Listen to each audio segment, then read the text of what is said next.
Nessa terceira parte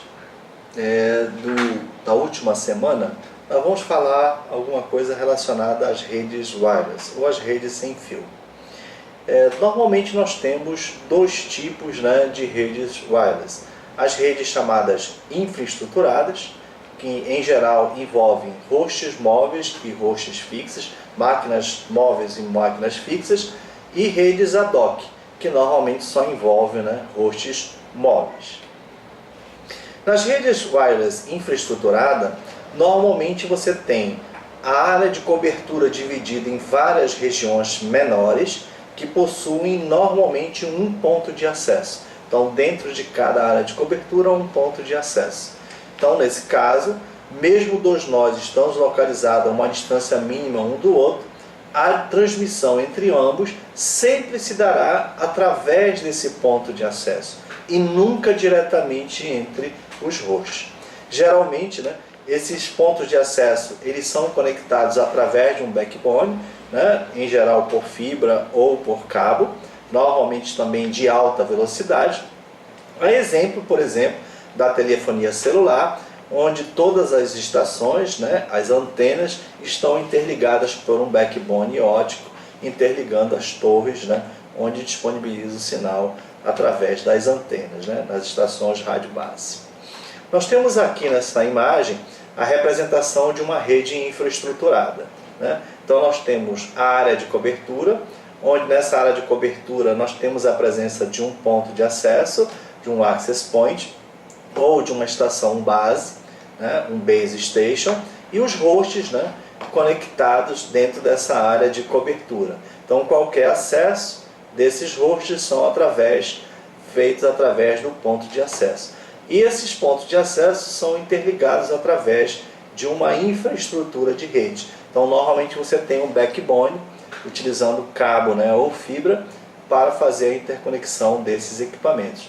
É possível também, essa área de cobertura, nós temos que ter pontos onde um host, por exemplo, se movimenta de uma área de cobertura para outra.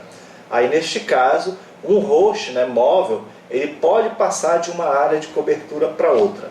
Normalmente, no momento quando um host passa de uma área de cobertura para outra, esse processo se chama handoff ou handover, quando um host passa de uma área de cobertura para outra, porque ele estava associado a um ponto de acesso. No momento que ele se desloca, ele está perdendo a conexão com aquele ponto de acesso e chegando à área de cobertura de outro ponto de acesso.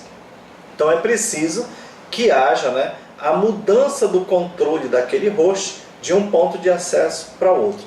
E esse processo de mudança de um ponto de um host para outro é chamado de handoff ou handover. Já nas redes wireless ad hoc ou ad hoc, como alguns costumam falar, é uma expressão latina que quer dizer com esse objetivo, temporário. Não há uma topologia pré-determinada, não tem nenhum controle centralizado e não requer uma infraestrutura, não requer um backbone existente de cabos ou fibra para poder fazer a conexão. E também não requer um access point, um ponto de acesso ou uma estação base. Nas estações redes wireless, como mostra a figura, nós temos somente os equipamentos que possuem um equipamento de radiofrequência que permite transmitir e receber informação e permitem também que eles se comuniquem entre si. Então nas redes ad hoc, nas redes ad hoc, acontece a comunicação entre os hosts individualmente. A grande limitação dessas redes ad hoc está na potência do sinal e na energia armazenada em cada dispositivo. Porque quando se pensa em utilização em redes ad hoc, a gente pensa que esses equipamentos vão estar utilizando as suas baterias internas em lugares onde não tem qualquer tipo de infraestrutura. Nós temos também as MANETs, as Mobile Ad Hoc Network, ou seriam as redes ad hoc móveis. Então eu vou ter agora um conjunto de nós móveis e essas redes vão ser dinâmicas, a toda hora elas vão estar mudando de configuração, também independentes de infraestrutura, até por serem ad hoc, E essas MANETs, elas se comunicam, esses nós vão se comunicar sem a intervenção de qualquer estação base ou access point. E normalmente essas redes são chamadas de múltiplos saltos. Por quê? No momento que eu preciso me comunicar com um host que esteja mais distante, eu vou ter que passar a informação salto por salto, ou host por host, até chegar no destinatário. Então, dessa forma, todas as máquinas vão servir de base para a ocorrência do roteamento dentro dessas redes. E, normalmente, o modo de operação dela é ponto a ponto distribuído. Aqui tem um desenho, né, para representar uma manage, tá? Onde eu tenho vários dispositivos, né? Aí em geral, né, utilizando dispositivos móveis também, né? Além de computadores, né? E a comunicação vai acontecer salto a salto. Então está um exemplo, né? A origem transmitindo um sinal que tem que passar ponto a ponto até o destinatário. Então todos os nós vão participar do roteamento. Então observem que a tarefa, né, dentro dessas redes cabe a todos eles.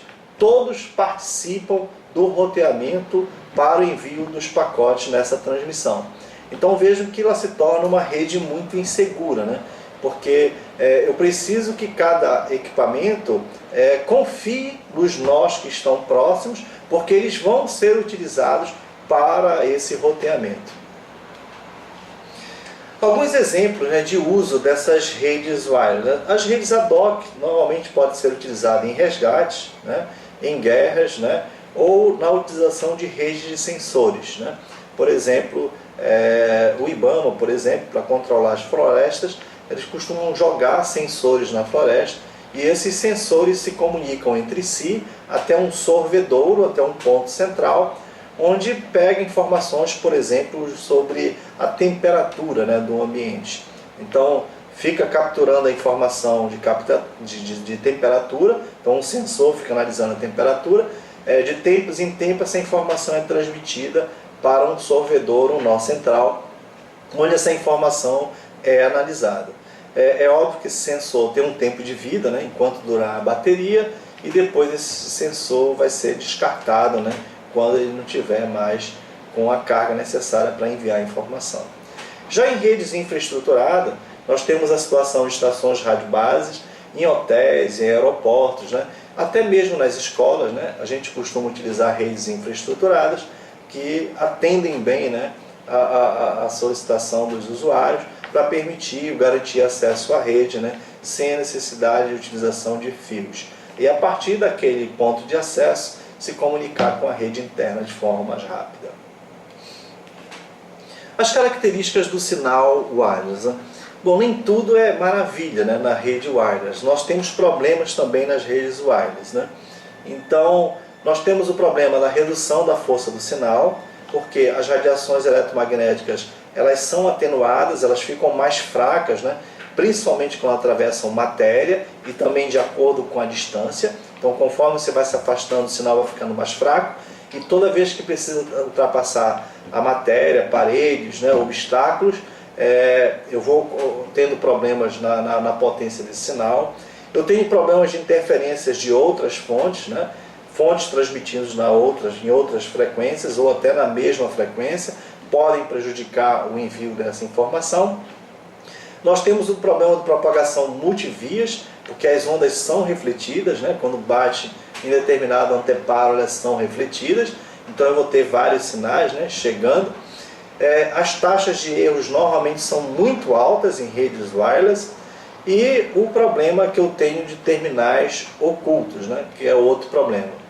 Tá? Então, algumas vezes um equipamento ele vai estar enxergando o outro, só que aquele outro não vai estar enxergando um terceiro. Então, quando dois tentarem transmitir, né, eles vão achar que está sozinho, mas na realidade não estão. Eu vou ter problema nessa transmissão. Bom, nós temos o conceito de área de cobertura, né? A área de cobertura nada mais é até onde chega a potência do sinal de radiofrequência dessa rede sem fio, né? Então, normalmente, você tem a presença de um ponto de acesso, e esse ponto de acesso faz a transmissão desse sinal em uma área de cobertura, ou seja, a área até onde chega a potência desse sinal, por onde as máquinas, né, vão conseguir capturar essa informação. Tá? Então a área de cobertura vai ser aquela área onde chega o sinal.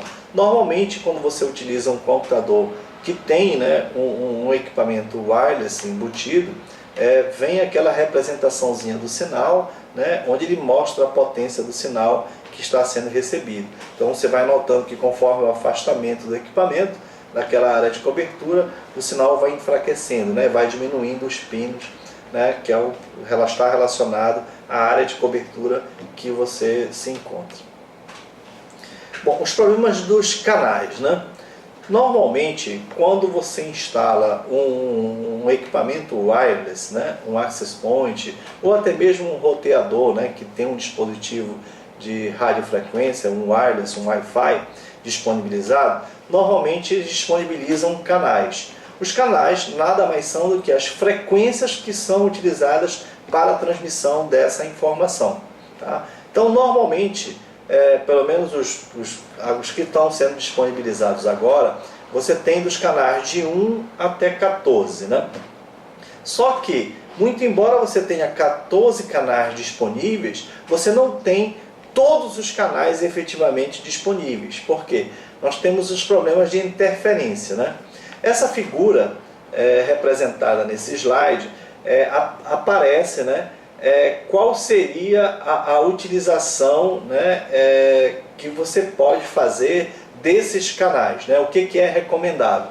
Então, em geral, a banda utilizada do canal é de 22 MHz. E conforme os canais que estão próximos, você vai ter interferências, né, um no outro.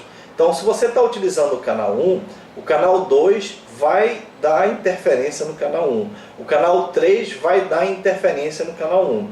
O canal 4 vai dar interferência no canal 1. Então, a partir do canal 5 é que não vai dar, né, tanta interferência no canal 1. Tá? Porque já vai ficar próximo. Né? Aqui ó, tem uma linha representando a interseção desses dois canais. O ideal é que você tenha um afastamento de pelo menos 4 canais, né, para você garantir que um sinal não vai interferir no outro. Então, o que é recomendável? Se você está utilizando, por exemplo, nenhum equipamento do canal 1, você utilizar em outro equipamento canal 6, para que não sofra, né, interferência de um no outro. Se você está utilizando o canal 6, você vai utilizar o 11. Né? Então vejo que dá sempre uma diferença, né, de 4 canais. Tá? Agora, isso algumas vezes não é possível, né, de você estabelecer. Imagina num prédio comercial, por exemplo, onde é comum, né, a utilização de vários access points, né, equipamentos wireless que vão ser disponibilizados e várias empresas, né, vão acabar, com certeza, uma interferindo no sinal da outra. Então, isso é um problema normalmente que é difícil de você resolver quando existe muitos pontos de acesso muito próximos do outro. Alguns equipamentos eles vêm com a possibilidade de fazer um ajuste automático, né? Então, nas configurações do equipamento, ele é autoajustável, ou seja, o canal, você não define o canal que vai ser utilizado pelo equipamento. O canal ele vai analisar o meio, verificar quais os canais que estão sendo utilizados e tentar buscar aquele que dê menos interferência em um canal no outro. Mas é sempre uma limitação, né? O problema dos canais, que são poucos, né, que são disponibilizados para você utilizar nos esquemas wireless. Bom, algumas terminologias que normalmente aparecem, né, nos canais wireless. O I3E, o Instituto de Engenheiros Elétricos e Eletrônicos, né, ele normalmente padroniza, é o responsável pela padronização dos padrões, principalmente no nível físico e no nível de enlace. Né? Então, todos os padrões que existem hoje no mundo relacionados a equipamentos wireless, normalmente são submetidos aos I3E. A vantagem de você submeter um equipamento ao padrão I3E é que você vai ter a garantia da interconexão, independente do tipo de fabricante que você utilize. Então, quando você compra o equipamento, se ele vem padronizado pelo I3E, 802.15, 802.11, 802.16, 802.20 ou qualquer outra referência a 802 alguma coisa, que foi padronizado pelo I3E, você tem a garantia daquele equipamento falar com o outro, né? Então é por isso que é importante a padronização. Então nós temos nas redes pessoais, a PAN, a Personal Area Network, o 802.15, que é o Bluetooth. Nas redes locais, o 802.11, o Wireless LAN, né, vulgarmente conhecido como Wi-Fi. Nas MANs, nas redes metropolitanas, né, o 802.16, que são utilizados, né, nas redes Wireless MAN. E na WAN, né, tem a proposta do 802.20, né, que ainda não foi efetivamente, né, implementada para que seja utilizado um padrão específico para rede de longa distância. O uso das redes wireless, né? Nós temos várias formas de você configurar uma rede wireless. Uma delas é utilizar como access point, né? Então você tem a sua rede, observem na figura, um switch interligado nesse switch através de um cabo TP, né, um cabo Ethernet. Você conecta um access point e a partir do access point, né, você disponibiliza para todos os usuários da sua rede, né, através de uma área de cobertura, o sinal wireless, né? Então todos os equipamentos vão fazer acesso à rede através desse access point. Então é o modo access point. Eu tenho opção de fazer acesso à rede através de um access point client, onde esse ponto de acesso, né, ele vai se comunicar com uma rede externa, né, então vem a informação via rádio até o seu access point e a partir do seu access point você distribui, né, o sinal para a rede interna. Então dessa forma é a forma access point client. Eu tenho